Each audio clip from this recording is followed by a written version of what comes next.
नमस्कार दोस्तों, स्वागत है आप सभी का। और आप सभी के लिए मैं डेली प्रैक्टिस सेट लेकर आया हूँ नर्सिंग एप्टीट्यूड का। तो एक दो दिन में ये नर्सिंग एप्टीट्यूड भी खत्म हो जाएंगे, तो हम रोज़ मैराथन क्लास करेंगे। ठीक है, तो जो नए हैं चैनल को सब्सक्राइब कर दीजिएगा, बेल आइकन को प्रेस कर दीजिएगा, और अगर हमसे जुड़ना चाहते हैं तो इस नंबर पर व्हाट्सअप कर दीजिएगा कि सर हमें आपकी CGBSC की क्लास में जुड़ना है।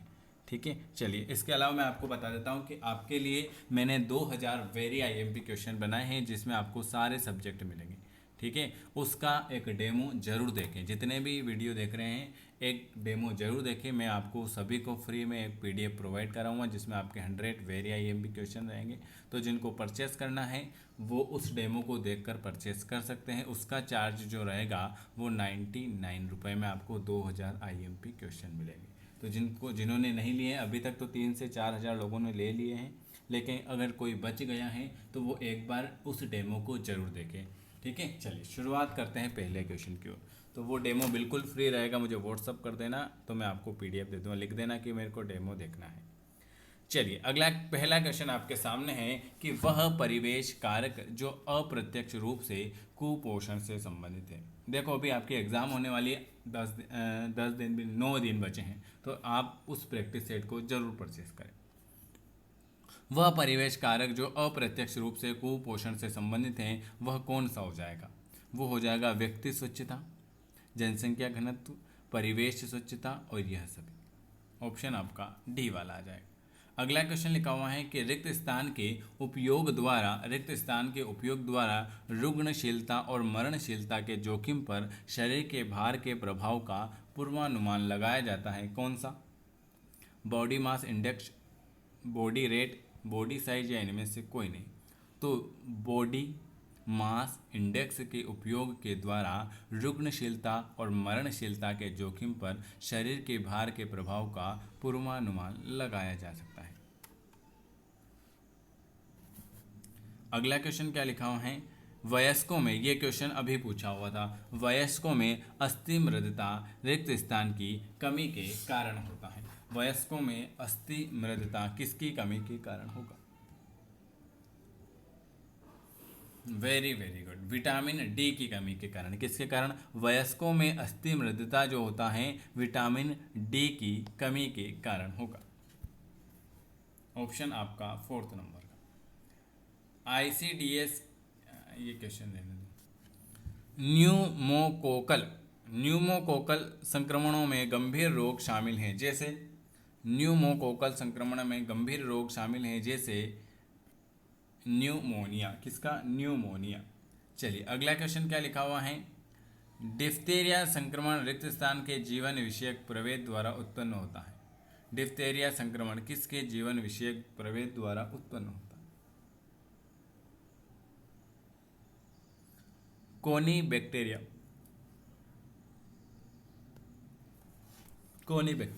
चलिए अगला क्वेश्चन क्या लिखा हुआ है? ये क्वेश्चन भी अभी पूछा हुआ था। चलिए अगला नंबर का आता है कि साप्ताहिक आयरन फोलिक अम्ल संपूर्ण योजना एक समुदाय आधारित हस्तक्षेप है जो किसको संबोधित करती है? बिल्कुल, रक्त अल्पता। साप्ताहिक आयरन फोलिक अम्ल संपूर्ण योजना एक समुदाय आधारित हस्तक्षेप है जो एनामिया को संबोधित करती है। चलिए अगला नंबर का क्वेश्चन क्या लिखा हुआ है? किस समूह में अल्प पोषण की संभावनाएं सबसे अधिक होगी? कौन सा पोषण है? चलिए अगला क्वेश्चन लिखा हुआ है कि किस समूह में अल्प पोषण की संभावनाएं सबसे अधिक होगी? अल्प पोषण की संभावनाएं जो होगी वो होगी 0 से 6 वर्ष की आयु वाले बच्चों के लिए, किशोरिकाओं के लिए, गर्भवती व स्तनपान करा रही स्त्रियों के लिए, या यह सभी।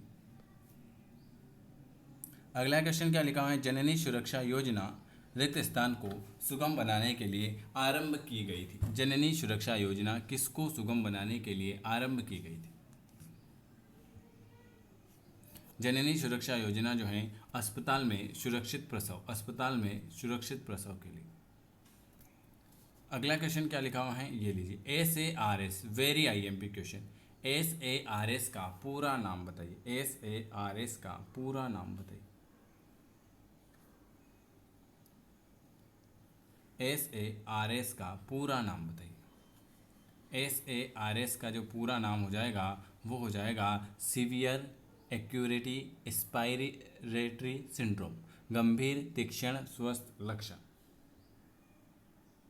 चलिए अगला क्वेश्चन क्या लिखा हुआ है आपके सामने। अगला क्वेश्चन लिखा हुआ है, गर्भावस्था के दौरान गर्भस्थ शिशु को गर्भवती माता से रिक्त स्थान के माध्यम से पोषक तत्व और ऑक्सीजन मिलते हैं।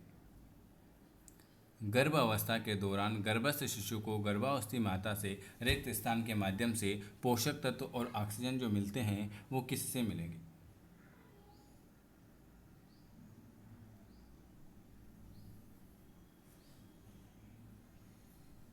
बताइए। वेरी वेरी गुड, बिल्कुल सही। गर्भावस्था के दौरान गर्भस्थ शिशु को गर्भवती माता से किसके माध्यम से? बिल्कुल, गर्भनाल के माध्यम से, गर्भनाल के माध्यम से। चलिए अगला क्वेश्चन क्या लिखा हुआ है आपके सामने। अगला क्वेश्चन आपके सामने लिखा हुआ है, भारत में गर्भावस्था के दौरान सुरक्षावित भार जो वृद्धि है वो कितनी है? भारत में गर्भावस्था के दौरान सुशावित भार वृद्धि जो है वो कितनी है? तो वो हो जाएगी 11 से 13 किलोग्राम। कितनी हो जाएगी? 11 से 13 किलोग्राम हो जाएगी। चलिए अगला क्वेश्चन आपके सामने क्या लिखा हुआ है। अगला क्वेश्चन आपके सामने लिखा हुआ है, अपूर्ण प्रोटीन किसका उदाहरण? अपूर्ण प्रोटीन, अपूर्ण प्रोटीन बताइए किसका उदाहरण है? अपूर्ण प्रोटीन GNA का। अंडा, मांस, मछली में पूरा प्रोटीन होता है, अपूर्ण प्रोटीन जो होता है वो GNA का होगा। चलिए अगला क्वेश्चन क्या लिखा हुआ है आपके सामने। अगला क्वेश्चन लिखा हुआ है कि स्तनपान में अवपातन तनुकरण लेट डाउन प्रतिवर्ष के लिए उत्तरदायित्व हार्मोन्स जो होगा वो कितना होगा? अगला क्वेश्चन क्या लिखा हुआ है, स्तनपान में अवपातन तंतुकरण लेट डाउन प्रतिवर्ष के लिए उत्तरदायी हार्मोन्स जो होगा वो कौन सा होगा? वो होगा ऑक्सीटोसिन। ऑक्सीटोसिन। स्तनपान में अवपातन तनुकरण लेट डाउन प्रतिवर्ष के लिए उत्तरदायी हार्मोन्स जो होगा वो कौन सा हो जाएगा? वो आपका हो जाएगा ऑक्सीटोसिन हो जाएगा। अगला क्वेश्चन क्या लिखा हुआ है, प्रोटीन की कमी से होने वाला एक पोषण, प्रोटीन की कमी से होने वाला एक पोषण संबंधी विकार, दूसरा बच्चा होने पर पहले बच्चे को होने वाला रोग। प्रोटीन की कमी से होने वाला एक पोषण संबंधी विकार, दूसरा बच्चा होने पर पहले बच्चे को होने वाला रोग जो होगा वो कौन सा हो? अस्थिशूषिता, क्वाशियोकर, मेरामस या एडिमा। तो वो जो रोग होगा वो क्वाशियोकर होगा। प्रोटीन की कमी से होने वाला एक पोषण संबंधी विकार जो होगा वो क्वाशियोकर होगा। चलिए अगला क्वेश्चन, जिनको देखो प्रैक्टिस सेट लेना है वो अभी भी ले सकते हैं, अभी आपके पास बहुत टाइम है तो आप आराम से प्रैक्टिस कर सकते हैं। रक्त स्त्रावण रोग रिक्त स्थान की कमी के कारण होगा।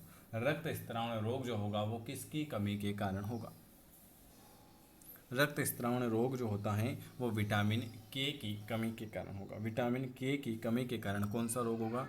रक्त स्त्रावण।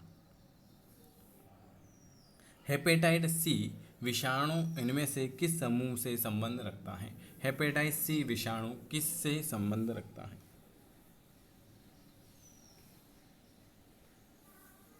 Hepatitis C.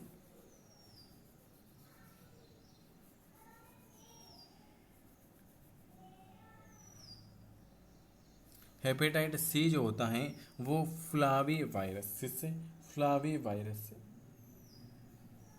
चलिए अगला क्वेश्चन क्या लिखा हुआ है, गर्भावस्था में रक्त में फोलेट का स्तर कम होने से क्या हो सकता है? गर्भावस्था में रक्त में फोलेट का स्तर कम होने से क्या हो सकता है? मधुमेह रोग, हृदय रोग, तंत्रिका नाल दोष या वृक्क गुर्दा।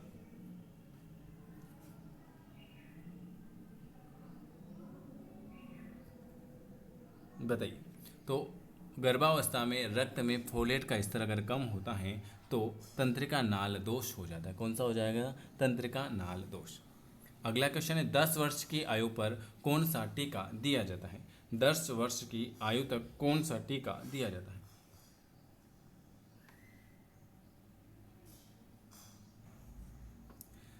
दस वर्ष की आयु पर कौन सा टीका दिया जाता है? तो 10 वर्ष की जो आयु होती है वो टेटनस टॉक्साई, टेटनस का टीका दिया जाता है।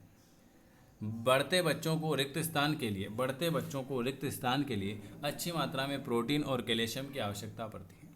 स्वस्थ वृद्धि और विकास के लिए, अवरुद्ध वृद्धि के लिए, भार बढ़ाने के लिए, या इन सभी के लिए। बढ़ते बच्चों को किसके लिए अच्छी मात्रा में प्रोटीन और कैल्शियम की आवश्यकता पड़ती है? तो स्वस्थ वृद्धि और विकास के लिए। किसके लिए? स्वस्थ वृद्धि और विकास के लिए। इसके अलावा आपके लिए 20 प्रैक्टिस सेट अवेलेबल है। 2000 वेरी आईएमपी क्वेश्चन की PDF अवेलेबल है, तो आप चाहें तो उसे ले सकते हैं। उसका जो प्राइस है 99 रुपये रहेगा। ठीक है, अभी आपके पास समय है तो आप ले सकते हैं और आपका एडमिट कार्ड भी बहुत जल्दी आ जाएगा। वीडियो देखने के लिए आप सभी का धन्यवाद।